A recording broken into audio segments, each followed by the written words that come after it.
Las Escrituras, específicamente en el libro del profeta Isaías, en el capítulo 57, dice: santificaos los que lleváis los utensilios del Señor.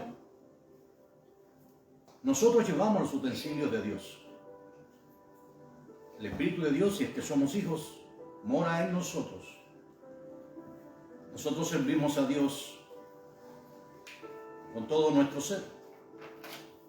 Así que hay un llamado de parte de Dios a santificarnos. Hay un pasaje en las Escrituras que resulta interesante y que en esta mañana vamos a estar examinando. Vamos a leerlo allí en Primera de Crónicas, en el capítulo 13 y a partir del verso 5. Y leemos allí, y dice: entonces David reunió a todo Israel, desde Sijor de Egipto hasta la entrada de Hamat, para que trajesen el arca de Dios de Kiriat Jearim. Y subió David con todo Israel a Balá de Kiriat Jearim, que está en Judá, para pasar de allí el arca de Yahweh Dios, que mora entre los querubines, sobre el cual su nombre es invocado. Y llevaron el arca de Dios de la casa de Abinadab en un carro nuevo, y Usa y Ahío guiaban el carro.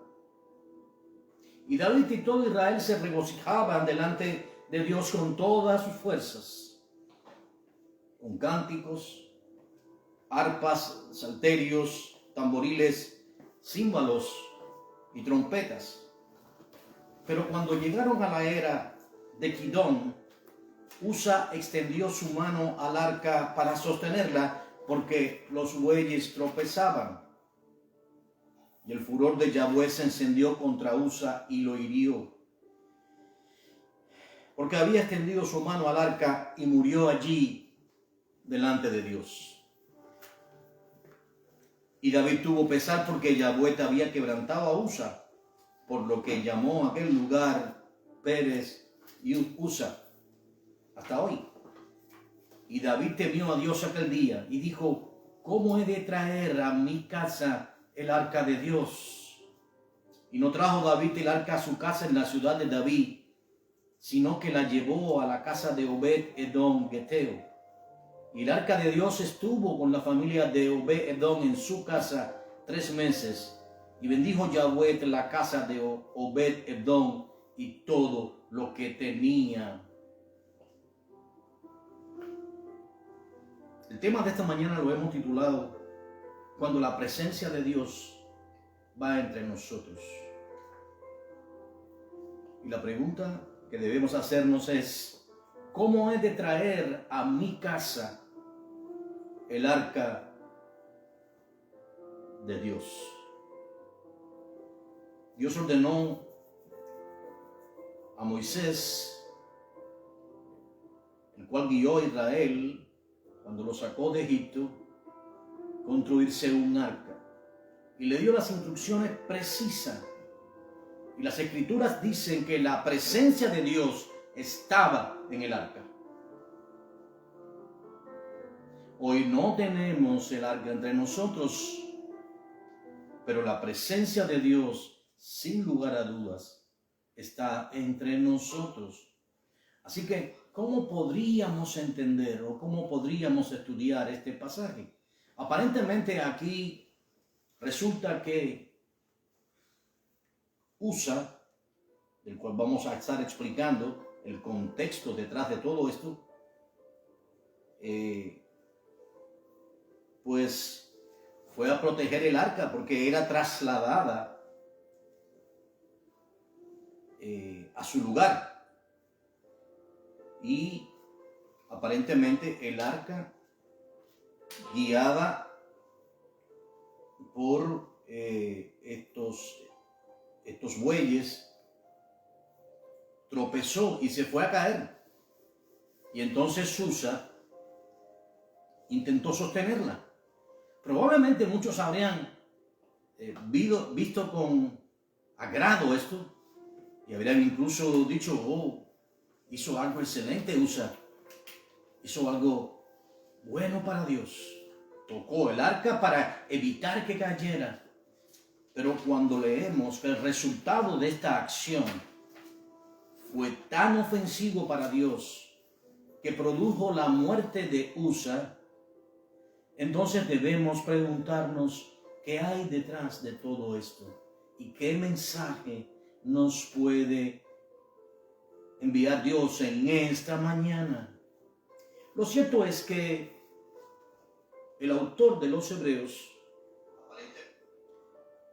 escribe diciendo que sin santidad nadie verá al Señor. Bueno, ¿cuál es el trasfondo de todo esto? Para entender el trasfondo de todo esto, debemos ir a la primera carta, a la primera de Samuel, entender lo que estaba ocurriendo. Después que Josué murió, todos saben quién es Josué, hijo de Nun, siervo de Dios, el cual tomó la antorcha de manos de Moisés cuando Dios sacó a Israel de Egipto. Luego de la muerte de Josué, por cuanto él guió a Israel a hacer lo bueno y a hacer la voluntad de Dios, pues Dios estuvo en todo momento con Josué durante toda su vida y Dios le dio muchas victorias, introduciéndole en la tierra que fluía leche y miel, la cual había prometido Dios a Abraham y a su descendencia. Pero luego de la muerte de Josué, entonces la nación de Israel comenzó a ser guiada por jueces, o a ser dirigida por jueces. Así que vimos muchos jueces que guiaron a Israel. Pero lo cierto es que el pueblo no vivía como Dios le agradaba. Vemos, por ejemplo, a un Sansón que Dios puso a juzgar al pueblo y terminó él mismo llegándose a las hijas de los filisteos, teniendo relaciones con ellas, y lo cual le causó su propia muerte. Porque él no hizo la voluntad de Dios, aunque al final se arrepintió. Pero el costo fue su propia vida. En aquellos días los filisteos esclavizaban a los israelitas. Porque cuando hay gobernantes que no pueden guiar al pueblo, cuando hay una congregación que es guiada por alguien que no vive bajo el temor de Dios o que simplemente no enseña al pueblo la santidad, entonces el pueblo sufre. Porque nuestro Dios es santo, santo, santo. Ahora, el último de los jueces fue Samuel. Samuel era un joven en aquellos días y vivía en el templo de Dios. En sus días juzgaba a Israel, alguien que lo hizo por 40 años, y era el sacerdote Elí. Elí, a su abuelo, el cual era uno de los nietos de Leví, hijo de Jacob, Dios le entregó, el abuelo de Leví se llamaba Coat, y Dios le dio y bendijo su casa. Y por eso su nieto, Elí, juzgaba a la nación de Israel. Pero Elí tenía dos hijos. Les estoy explicando para que podamos entender el trasfondo detrás de todo esto. Elí tenía dos hijos, uno llamado Ofni y otro Fines.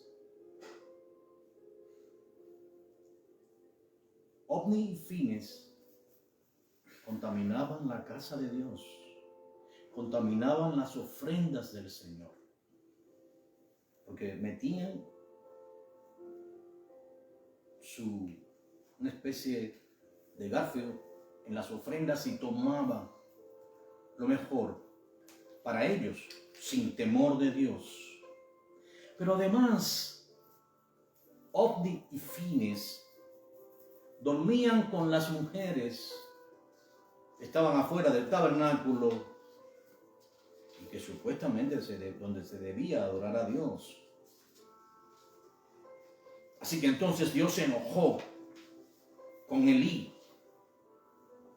y le dijo que barrería su posteridad y que la señal sería que en un solo día morirían Ofni y Fines. Y mientras el joven Samuel aún Dios se había revelado a él, le había llamado 3 veces, el joven no podía discernir la voz de Dios. Entonces iba a ver a Elí, porque pensaba que era Elí quien le llamaba, porque allí dormía él. Y la tercera vez Elí le dijo: cuando escuches otra vez la voz, dile: he aquí, Yahweh, tu siervo escucha. Entonces Dios le habló y le dijo que haría cumplir su juicio, que había llegado el momento de hacer recaer su juicio sobre Elí, porque él había puesto a sus hijos sobre él y los había preferido y los había justificado, pero ellos estaban profanando la casa de Dios.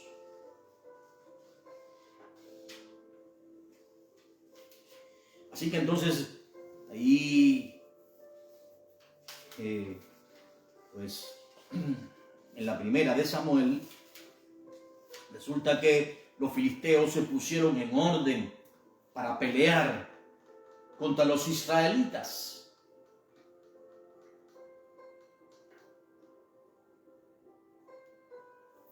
El pueblo de Israel fue derrotado. Los ejércitos fueron avergonzados y 4,000 murieron.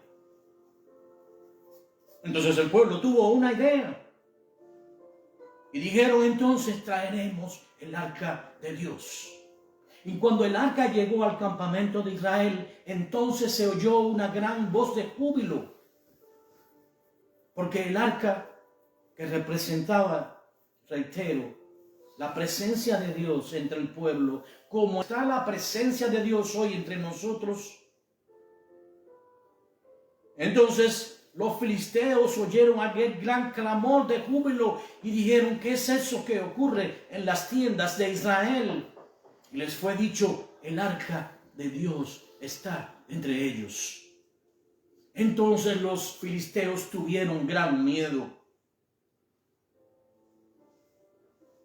Y dijeron entonces: esto quiero llevarles para que puedan leer, para que puedan entender de dónde les estoy hablando. Les estoy hablando de Primera de Samuel, capítulo 4. Ellos, dice allí, Primera de Samuel 4:8, dijeron los filisteos: ¡ay de nosotros! ¡Ay de nosotros! Miren bien, ¿quién nos librará de mano de estos dioses poderosos? Se referían al Dios de Abraham, Isaac y Jacob. Porque en la mentalidad de los filisteos, como en la mentalidad de muchos hoy en día, no existe un solo Dios, sino muchos. Ellos pensaban que Israel tenía dioses. Estos son los dioses que hirieron a Egipto con toda plaga en el desierto, aunque la verdad que la palabra Elohim significa dioses, no porque Dios sea más de uno, sino porque el Padre, el Hijo y el Espíritu Santo uno solo son. Por eso es que se habla Elohim, es el nombre que se aplica, así es como Dios le habla a Jacob. Dice: esforzaos filisteos y sed hombres, para que no sirváis a los hebreos. Así que tuvieron miedo de ser esclavizados por los hebreos, porque ahora el arca, aunque ellos habían vencido anteriormente y habían hecho una gran mortandad, dice allí en el verso 2, que habían muerto ya 4,000 hombres, pero ahora el arca de Dios estaba entre ellos. Sin embargo, pelearon los filisteos e Israel fue vencido nuevamente. Y huyeron cada cual a sus tiendas, y fue hecha muy grande mortandad, pues cayeron de Israel 30,000 hombres de a pie. Ya no 4,000, ahora 30,000. La derrota que le había sido infligida a Israel ya contaba de 34,000 hombres, a pesar de que el arca estaba entre ellos. Quiero que notemos el verso 11. Y el arca de Dios fue tomada por los enemigos y muerto, tal y como Dios había dicho y había prometido a Samuel, Elí, a los dos hijos de Elí, Ofni y Fines. Pero hay más. Aquí se dice que llegó corriendo un hombre de la tribu de Benjamín, llegó ceniza sobre sí, humillado, y cuando llegó Elí, que era de 90 y tantos años, pues había juzgado a Israel 40 años, estaba sentado en una silla, pero su corazón estaba aterrorizado por causa del arca de Dios. Así que, pues, llegado aquel hombre a la ciudad y dadas las nuevas, toda la ciudad gritó. Cuando Elí oyó el estruendo de la gritería, dijo: ¿qué estruendo de alboroto es este? Y aquel hombre vino a prisa y dio las nuevas a Elí. Era ya Elí de edad de 98 años y sus ojos se habían oscurecido de modo que no podía ver. El hombre le relató que venía de la batalla y que había escapado del combate. Y le preguntó entonces Elí: ¿qué ha acontecido? Le dijo entonces: Israel huyó delante de los filisteos y fue hecha una gran mortandad entre el pueblo, y también tus dos hijos, Ofni y Fines, fueron muertos, y el arca de Dios ha sido tomada. Y cuando solamente la mención se hizo del arca de Dios, Elí cayó hacia atrás de la silla del lado de la puerta y se desnucó y murió, porque era hombre viejo y pesado y había juzgado a Israel 40 años. Miren esto, estos juicios no terminan aquí. Y su nuera, la mujer de Fitnes, que estaba encinta cercana al alumbramiento, oyendo el rumor que el arca de Dios había sido tomada, muerto su suegro y su marido, se inclinó y dio a luz, porque le sobrevinieron dolores de repente. Y al tiempo que morían, les decían las que estaban junto a ella: no tengas temor, porque ha dado a luz un hijo. Mas ella no respondió, ni se dio por entendida. Amados, el arca cayó en poder de los filisteos. Los filisteos fueron los peores enemigos que tuvo Israel. Ellos ganaron ventajas cuando jueces juzgaron a Israel. Sansón hizo una gran mortandad contra ellos, porque así Dios lo quiso. Pero él no pudo librar a los israelitas del yugo de los filisteos. Sin embargo, los filisteos tomaron el arca y la llevaron desde Benecer hasta Adod. Escuchen esto. Y la metieron en la casa de su ídolo, el cual era Dagón. Dagón era un ídolo abominable de los filisteos. Pueblo de la costa, pueblo pesquero. Sin embargo, al día siguiente, fíjense bien, el arca es colocado en el templo de Dagón. Pero se levantan al día siguiente, allí en Asdod había 5 príncipes filisteos, 5 ciudades filisteas que eran gobernadas por los poderosos príncipes de Filistea. Pero cuando se levantaron de mañana, resulta que Dagón, el ídolo abominable, estaba postrado en tierra delante del arca de Yahweh. Porque nuestro Dios es Dios de dioses, Rey de reyes y Señor de señores.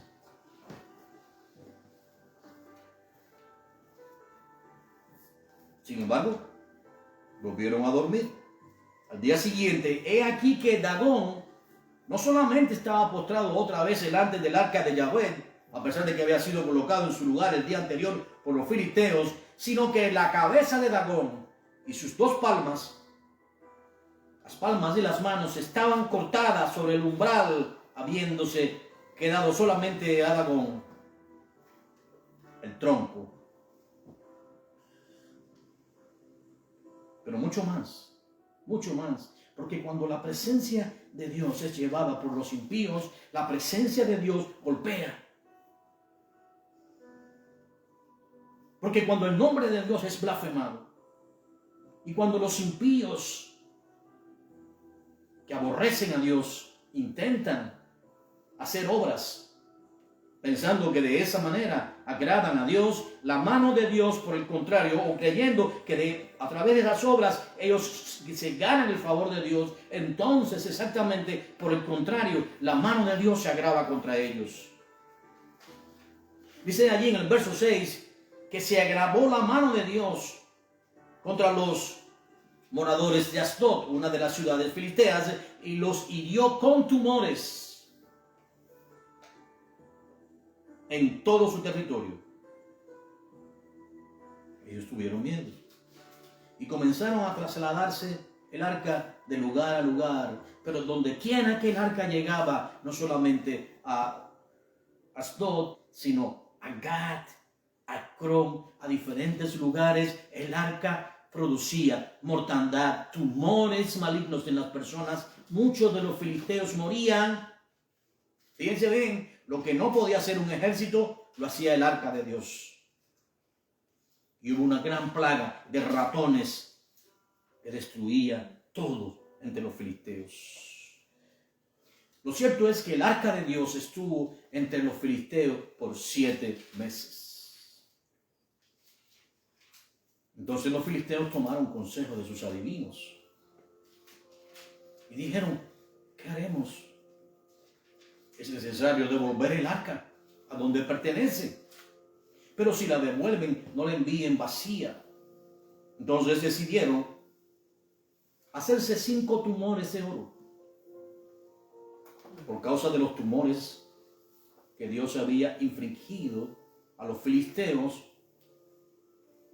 por apropiarse del arca que solo una tribu de Israel le era permitido llevar hasta ese punto, y por eso hablamos de la santidad y la importancia de santificarnos y de entender la responsabilidad que adquirimos cuando la presencia de Dios va entre nosotros. Entonces se hicieron 5 tumores de oro y 5 ratones de oro, porque con una misma plaga había afligido a todos ellos y a sus príncipes, los cuales eran 5. Pero además de eso, tomaron 2 vacas, las cuales estaban criando aún becerros, y fabricaron un carro. Fíjense bien, fabricaron un carro e hicieron ir los terneros de regreso a casa. Y dijeron entonces, dejen las vacas tomar el rumbo que desean, dice ahí en el verso 9. Si sube por el camino, eso ahí en 1 de Samuel, capítulo 6, verso 9. Si estas vacas que llevan el arca de Dios en ese carro, con los 5 tumores en una caja de oro y también los 5 ratones de oro, si ella sube por Bet-Semes, entonces significa que Yahweh, el Dios de Israel, nos ha hecho este mal tan grande. Y si no, sabemos que no fue su mano, sino que esto ocurrió por accidente. Aquellos hombres lo hicieron así, tomaron las vacas que criaban, uncieron el carro, encerraron en casa sus becerros y luego pusieron el arca de Yahweh sobre el carro y la caja con los ratones de oro y la figura de sus tumores. Pero las vacas se encaminaron por el camino de Bet-Semes, advirtiéndoles de así a los filisteos que era el Dios de Israel quien había causado ese estrago entre ellos, para que entendieran que no es con ejército, que no es con espada, sino es con el Santo Espíritu de Dios. Entiendan esto. El arca fue capaz por sí sola, siendo la presencia de Dios la que iba allí, Y dentro del arca, ¿qué es lo que había? La vara de Aarón que reverdeció. Los 10 mandamientos. Escritos en tablas de piedra. No había nada. Pero era la presencia de Dios los que estaba dentro del arca. En realidad era la presencia de Dios la que ellos habían introducido, profanando así lo sagrado, introduciéndolo en un templo de ídolos. Es por eso que las Escrituras dicen: salid de en medio de ellos, pueblo mío, para que no seáis parte de sus plagas y de sus abominaciones. También el apóstol Pablo escribe en la primera carta a los Corintios que no nos sentemos con aquellos que, conociendo la verdad de Dios, practican la inmundicia. Dice que con estos ni siquiera comáis, porque nuestro Dios es santo. Pero lo cierto es que las vacas continuaron su camino andando y bramando sin apartarse ni a derecha ni a izquierda, porque era Dios mismo quien guiaba su arca. Imagínense si hubieran podido abrir los ojos, los filisteos verían ángeles de Dios guiando esa arca. Pero los Bet-Semes estaban segando trigo en el valle y alzando los ojos vieron el arca y se regocijaron los israelitas cuando la vieron. Y el carro vino al campo de Josué de Bet-Semes y paró allí donde había una gran piedra, y ellos cortaron la madera del carro y ofrecieron las vacas en holocausto a Yahweh. Los levitas bajaron el arca de Yahweh y la caja que estaba a punto de ella, en la cual estaban las joyas de oro, y la pusieron sobre aquella gran piedra. Los hombres de Bet-Semes sacrificaron holocaustos y dedicaron sacrificios a Yahweh aquel día. Esto lo vieron los 5 príncipes de los filisteos y volvieron a Crom el mismo día. Ofrecieron estos tumores por Asdod, por Gaza, por Ascalón, por Gad y por Ecrón, las 5 ciudades filisteas gobernadas por sus 5 príncipes. Los ratones fueron conforme al número de sus ciudades, 5. Sin embargo, los hombres, fíjense bien ahora, para que entiendan esto. Los hombres de Bet-Semes, esto es algo que debemos tener en cuenta porque a veces nosotros no entendemos que hoy podemos tener acceso al lugar santísimo porque el velo que dividía el lugar santo de este lugar fue roto. Y la sangre del Señor nos cubre, pero entiendan esto. Estos hombres de Bet-Semes miraron dentro del arca. La curiosidad, amén. ¿Y saben qué? Eso no agradó a Dios. Porque habían mirado dentro del arca, dice allí en el verso 19, primera de Samuel 6, 19, y murieron, ya no de los filisteos, sino del pueblo de Israel, 50.070 hombres. Es difícil de asimilar, ¿eh? ¿Por qué ocurría esto? Y lloró el pueblo. Porque Yahweh lo había herido con tan grande mortandad. Y dijeron entonces, y esa es la pregunta que tenemos que hacernos: ¿quién podrá estar delante del Dios de Israel? Santificados, los que lleváis los utensilios del Señor, los que ministran la palabra, los que cantan sus alabanzas, los que servimos a Dios con temor y temblor, santificados.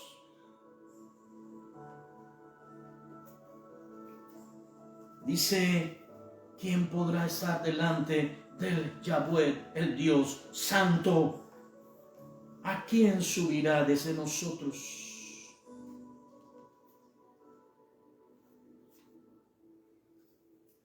Miren bien, el arca permaneció en Kiriat Jearim por 20 años.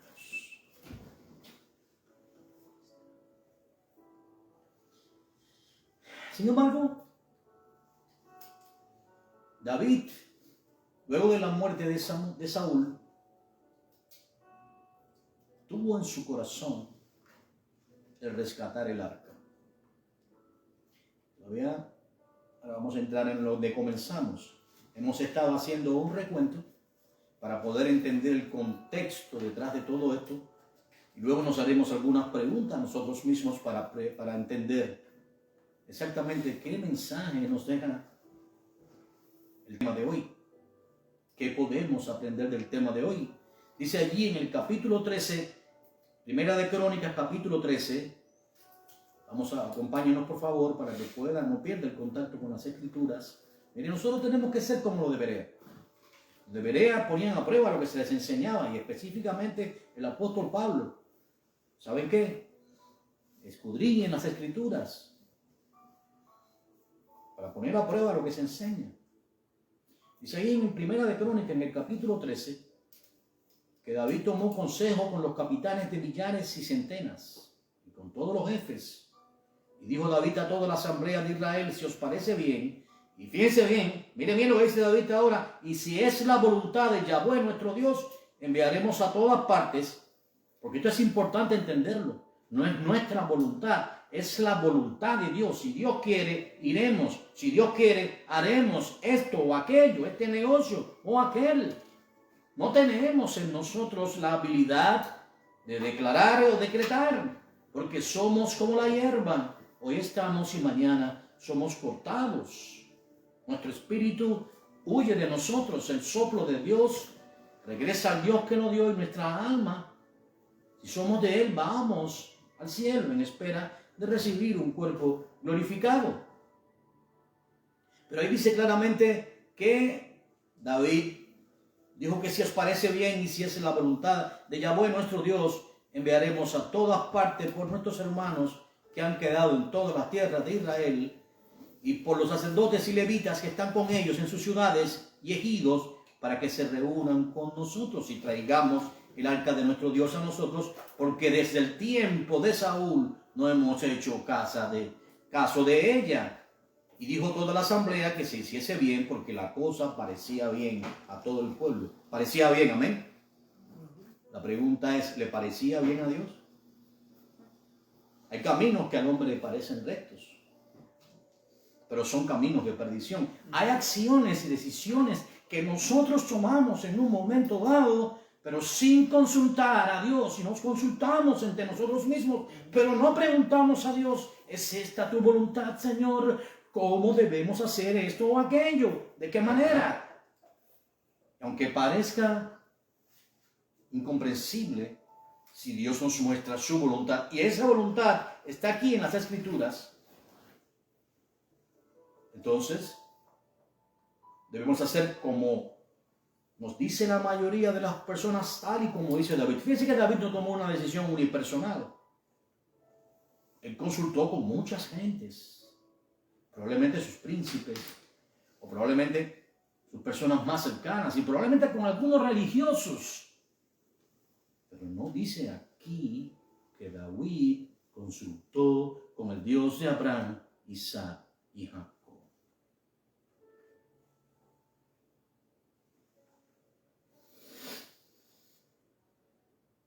David reunió a todo, ya leímos ya desde Egipto, y ocurre esto. Miren bien, ¿quién era Usa? Bueno, Usa era uno de los que estaba allí, donde el arca había descansado 20 años. ¿Cuál fue probablemente el razonamiento de David? David pensó: Usa y su hermano han estado custodiando el arca durante 20 años. ¿Quién es mejor que ellos para custodiar el arca de Dios para que vaya a su retiro? El arca ha permanecido allí, ellos no han muerto, no ha habido ningún mal. Entonces creemos nosotros que los elegidos para guiar el arca son Usa y su hermano. Ya hemos hablado que el arca causó una gran mortandad entre los filisteos, lo cual no habían podido lograr los ejércitos de Israel. Así que el arca por sí misma, porque Dios es Dios y no necesita nuestra ayuda. A veces queremos ayudar a Dios, Dios no lo necesita. Él es Dios. Entonces simplemente Dios tomó su venganza contra los filisteos. Dice el Señor, mía es la venganza, yo pagaré.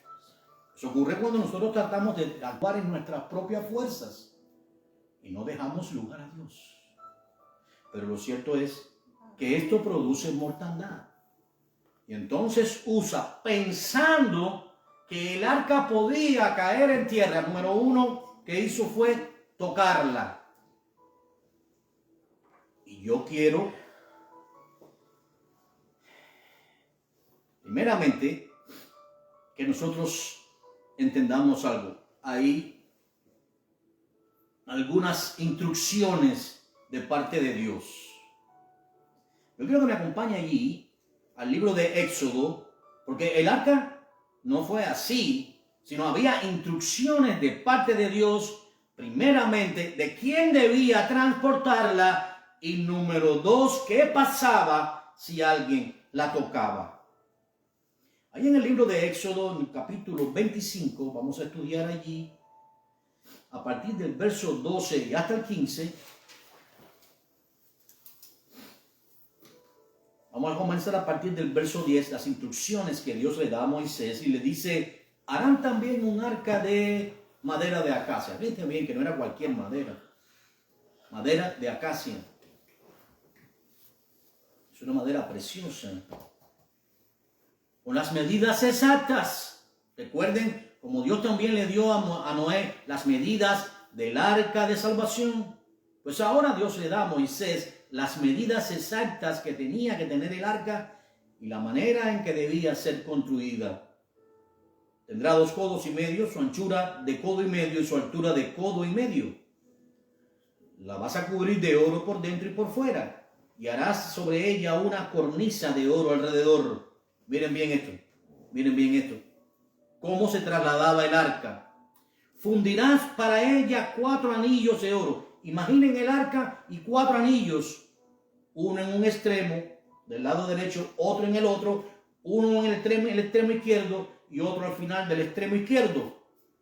4 anillos de oro que pondrás en sus 4 esquinas, 2 anillos de un lado de ella y 2 anillos al otro lado. Ahora fíjense bien la manera de transportar el arca, y son instrucciones bien precisas de parte de Dios, como nosotros tenemos las instrucciones de no contaminarnos con los ídolos, de no contaminarnos ni ingerir sangre, y tenemos también la orden de Dios de no sentarnos con aquellos que, llamándose cristianos, practican la inmundicia, la fornicación.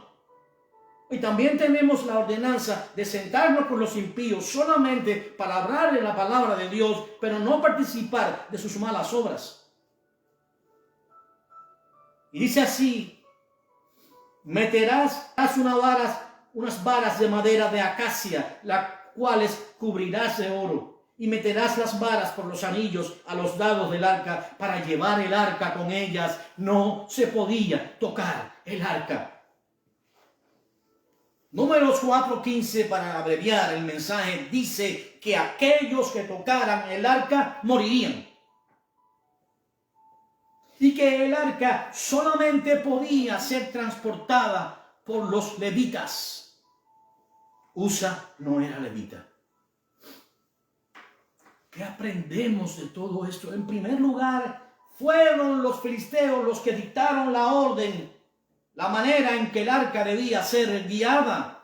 Son los enemigos de Dios a veces los que dictan el orden en tu vida, siendo tú que deben ellos convertirse a ti y no tú convertirte a ellos.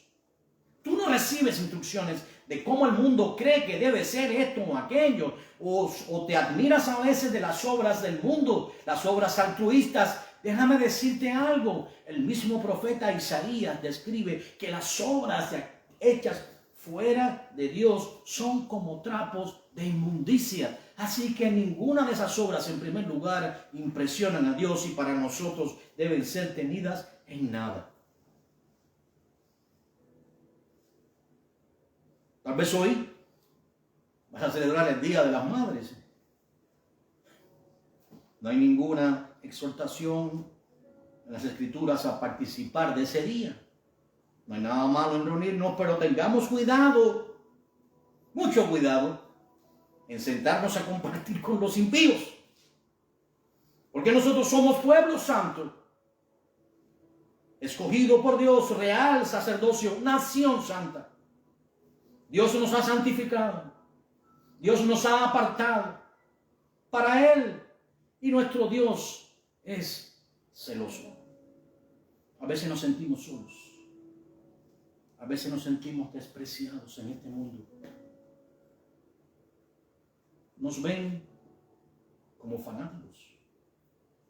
Nos ven como si fuéramos de otra galaxia. Nos tildan de locos. Porque no participamos de las obras infructuosas del mal, sino más bien las reprendemos. Porque el Evangelio no es para vivirlo cuando estás en la iglesia, sino cuando estás en todas partes. El Señor dijo, si hicieron eso en el árbol verde, ¿qué no harán en vosotros? Él dijo más, en el mundo tendréis aflicción. Tendréis aflicción. Pero no temáis, yo he vencido al mundo. ¿Y en qué se complace Dios? ¿En los sacrificios? ¿En tu ofrenda? ¿En que le alabes delante de la gente? No, no. Él no se complace en eso. Él se complace en entenderle, en obedecerle y en comprender que Él es Dios. En hacer su voluntad. Ofni y Finees ofendían a Dios desde que ellos nacieron. Mas el sacerdote Elí apenas les reprendía diciendo, hijos míos, lo que ustedes hacen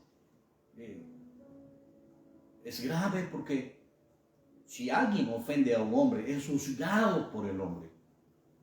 Pero si alguien ofende a Dios, ¿quién podrá presentar defensa en su favor? Nosotros tenemos un abogado, que es el Señor Yeshua. Abogado tenemos en el Señor. Pero eso sí, Él dijo, ustedes son mis amigos si hacen lo que yo les ordeno. ¿Y quién nos ordena a Él? Quien no deje padre y madre y hermano e hijos y amigos y celebraciones y fiestas. Quien no esté dispuesto a hacer la voluntad de Dios, es mejor que entienda que no es de Dios. Ninguno que pone su mano en el arado y mira hacia atrás es digno de servir a Dios, ni entrará al reino de los cielos. La paga del pecado es muerte, mas la dádiva de Dios es vida eterna en Cristo Yeshua, Jesús, el Señor. Quiero que entienda esto. Usa probablemente, si esto hubiera ocurrido delante de las cámaras de televisión hoy en día, que le dan tanto bombo y platino a las obras altruistas de los hombres, que le dan premios Grammy, que les dan premios Nobel de la Paz, dirían, USA merece el premio Nobel porque dio su vida por rescatar el arca. Pero lo cierto es que USA ofendió gravemente a Dios. La Biblia dice, el pueblo perece porque le falta conocimiento. Hay una gran responsabilidad cuando se toma un púlpito.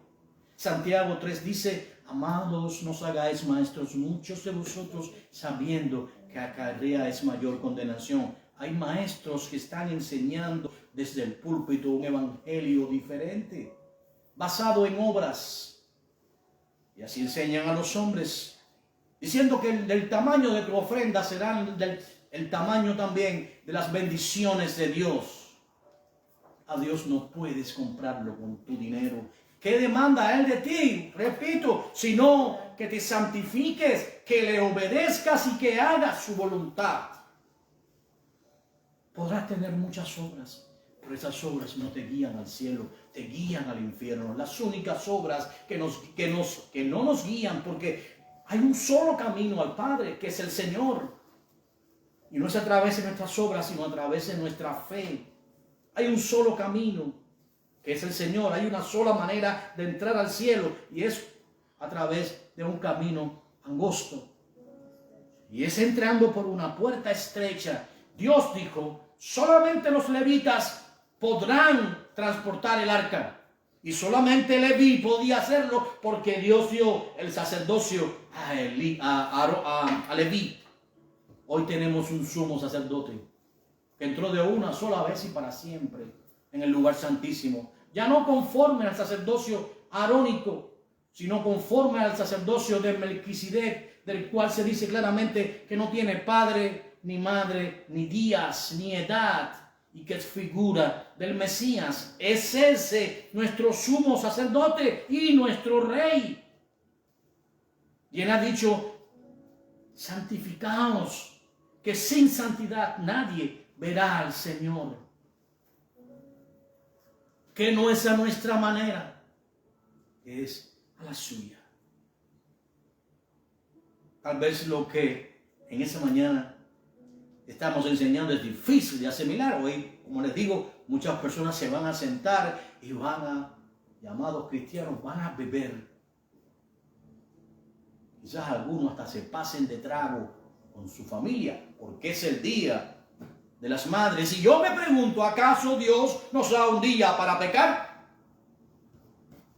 Dice la Biblia que cuando tú bebes y pierdes los sentidos, entonces abres puertas a los demonios. Porque si tú pierdes el control, alguien lo va a tomar. ¿Y qué testimonio es ese de sentarte a beber con el mundo? ¿Qué parte tienen la luz con las tinieblas? ¿Qué parte? La luz con la oscuridad. ¿Qué parte? El Mesías con el templo de los ídolos. Por ende, hermano, para concluir, debemos amanecer con Dios. Debemos vivir el día con Él, porque cada paso que nosotros damos, incluso nuestros propios pensamientos, son examinados por Dios. Nuestro andar. Santificaos los que lleváis los utensilios del Señor. Cuán hermosos son los pies de los que llevan la paz, pero no la paz que el mundo ofrece, sino esa paz que el mundo no puede dar. Nuestras ropas no sean las mismas teñidas de inmundicia del mundo, sino vistámonos de santidad.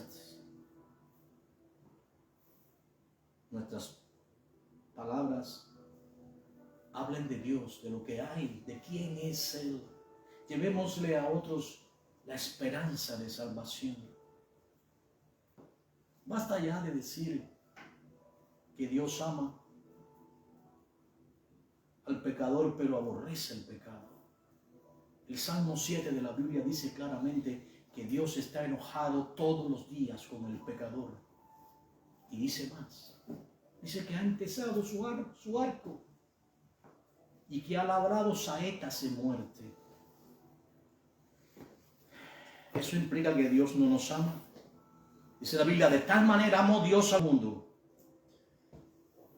que ha dado a su Hijo unigénito, para que todo aquel que en Él crea no se pierda, mas tenga vida eterna. Pero ¿qué implica esto? La voluntad salvífica de Dios para todos los hombres. El apóstol Pablo escribe a Timoteo en su primera carta, en el capítulo 2, que Dios quiere que todos los hombres sean salvos.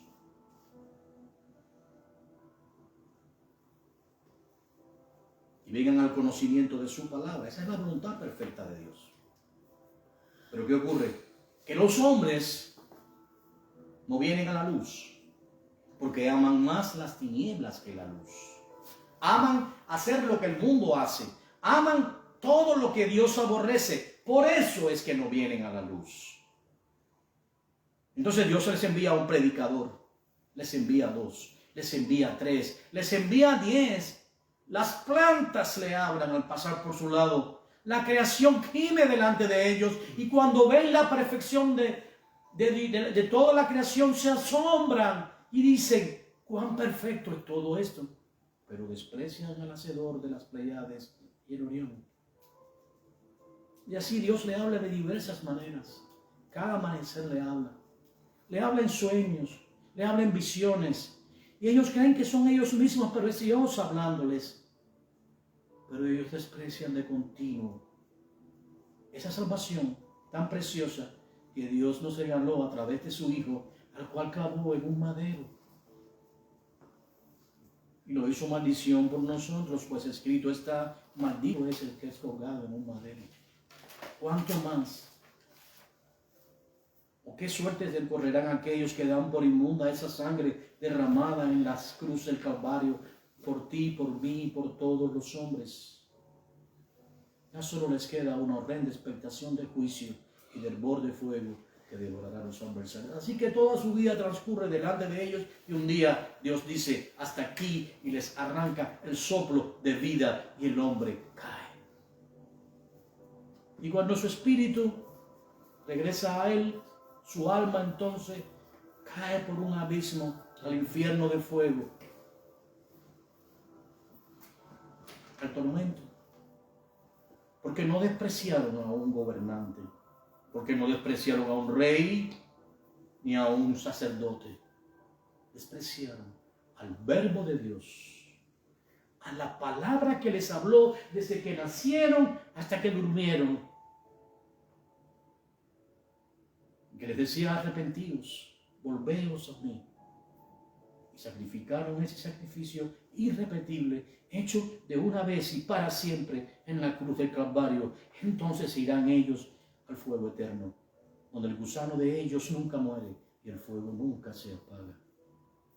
Pero aunque hablamos así, los que somos de Él tenemos la esperanza y la seguridad de que nuestros nombres están ya inscritos en el libro de la vida, y que jamás serán borrados, porque a los que antes conoció, también los predestinó a través de ese conocimiento anticipado para ser hijos, y si hijos, también herederos y coherederos con Cristo el Señor. ¿De qué le vale al hombre ganar este mundo? Ganar todo lo que el mundo ofrece, estará bien con su prójimo o con aquellos que le apartan de Dios, con sus amigos. Si es que tienes amigos en el mundo, entiende esto: la amistad con el mundo es enemistad con Dios. ¿De qué te vale ganar todas esas amistades y perder tu alma? ¿Qué recompensa darás por tu alma? Dirás: los que son de Dios jamás se perderán. Bien dices, tú no eres entonces de Dios. Si tú no tienes celo de Dios, si no te entristeces cuando ves que el nombre de Dios es blasfemado, si tú prefieres justificar a tus amigos, a tu familia, a tus hijos que ofenden a Dios, y tu corazón no se entristece y no les hablas, y tienes que poner distancia por medio incluso con tus propios hijos, fíjate que esto es muy difícil de asimilar, si llegan al punto de ofender gravemente a Dios, y orar por ellos, es todo. Pero no participes de las obras infructuosas del mal, ni aún con tus propios hijos. Hay padres, y termino con esto ya. Vivimos la era días como los de Lot. En las escuelas se está enseñando, se está exhortando al homosexualismo. Están habiendo baños mixtos en las escuelas. Hay un mensaje permanente, una invitación al homosexualismo. Hay padres que ven a sus hijos siendo homosexuales. ¿Qué hacer ante esto? ¿Qué hacer? Tienes una sola orden de Dios. Una sola. No tienes dos. Mientras los hijos tuyos están bajo tu cuidado, ellos deben hacer la voluntad de Dios y tu voluntad y tú la de Dios. Y no puedes permitir esto en tu casa, bajo ningún sentido. Pero si ellos son mayores ya y deciden continuar con esa vida y dicen, soy mayor, la puerta es lo único que queda. Así de duro. Y entonces, dejar a Dios. Pero, por eso la importancia de entender, santificaos los que lleváis los utensilios de Dios. Padre, te damos gracias en esta mañana, porque tú nos enseñas, porque tú nos guías. Es un camino difícil, pero por ese camino anduviste tú cuando adquiriste un cuerpo humano por amor a nosotros. Tú te entristeciste, tuviste sed, hambre, como nosotros lo hacemos. Tú fuiste hasta el final. Tú pagaste ese sacrificio en nuestro lugar, porque éramos nosotros quienes merecíamos estar allí. Señor, por tu amor, por tu bondad, por tu misericordia es que somos salvos. Por tanto, nosotros somos tus hijos y tú has dicho en tu palabra que tú eres nuestro Dios, nuestro primer amor, que no hay nadie sobre ti. Y que nadie que no deje padre, madre, hijos y esposa por ti es digno de ser tu discípulo. Nosotros, Señor, sabemos lo que tu promesa dice. Si creyeras, serás salvo tú y tu casa, dijo Pablo al carcelero. Y no significa esto que la salvación que recibe nuestros hijos es por nuestros méritos. Nada, nuestros méritos son nulos. Las obras que hacemos son las que tú habías preparado desde antes de la fundación del mundo, pero sí hay una promesa de un trato permanente con nuestros hijos, y eso comienza desde la enseñanza en el hogar, desde el testimonio. Y luego, si ellos se apartan, Señor, entonces nosotros oraremos por ellos y los pondremos delante de ti. Pero, ¿qué nos apartará de ti? Cárcel, muerte, persecución, lo alto, lo presente, lo porvenir. Nada nos apartará del amor que es en ti, Señor nuestro. Ayúdanos, Dios, fortalece las manos al caído, ayuda al menesteroso, ayuda a aquellos, Señor, que llevan tus instrumentos a santificarse. Si hemos pecado y si no hemos entendido hasta hoy, y hoy nos has abierto el entendimiento, ayúdanos, Dios, a tomar la decisión de los valientes, porque solo los valientes heredarán el reino de los cielos. Que apostemos por ti, que siempre nos gocemos en entenderte y en conocerte, que tú eres Dios, y sobre todo entendiendo que no te agradan los sacrificios ni las ofrendas, sino la obediencia. Señor, te damos gracias, ayúdanos a santificarnos, porque sin santidad nadie te verá. Te damos gracias, Dios, en el nombre de tu Hijo amado, Yeshua, oramos. Amén.